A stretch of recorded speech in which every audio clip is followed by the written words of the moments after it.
आज हम हल्दी पीसेंगे घर पर ही बहुत ही आसान तरीके से। बिस्मिल्लाहिर्रहमानिर्रहीम। Welcome to Farah cooking. सबसे पहले तो आप हल्दी ख़रीद के लाएंगे, ठीक है। ये देख रहे हैं आप, तकरीबन 5 किलो के करीब हल्दी है ये।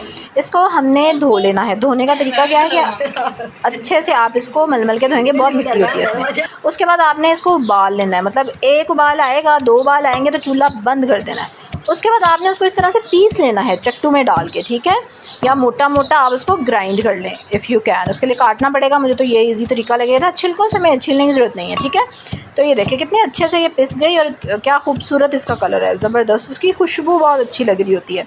अच्छा, उसके बाद ये इस शक्ल में हल्दी तब आएगी कि वो पिसी हुई हल्दी को ना हम धूप में फैला देंगे किसी कपड़े के ऊपर, और अगर तो टिका के धूप लगती है तो 1 दिन में सूख जाएगी, वरना 2-3 दिन में ये सूख जाती है।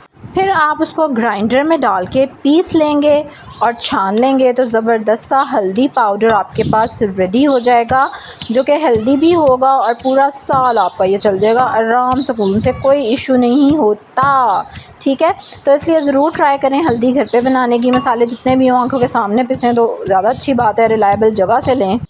कमेंट में ज़रूर बताएं अगर आप लोग भी घर पे मसाले पीसते हैं, जैसे हल्दी हो गई, लाल मिर्चें हो गई, नमक हो गया, ठीक है। और क्या करेंगे अब आप जल्दी से लाइक करेंगे, मेरी वीडियो को सब्सक्राइब करेंगे, मेरे चैनल को बेल आइकन पे ज़रूर क्लिक करेंगे अगर आप इसी तरह की ज़बरदस्ती रेसिपीज़ विद ईजी टिप्स देखना चाहते हैं।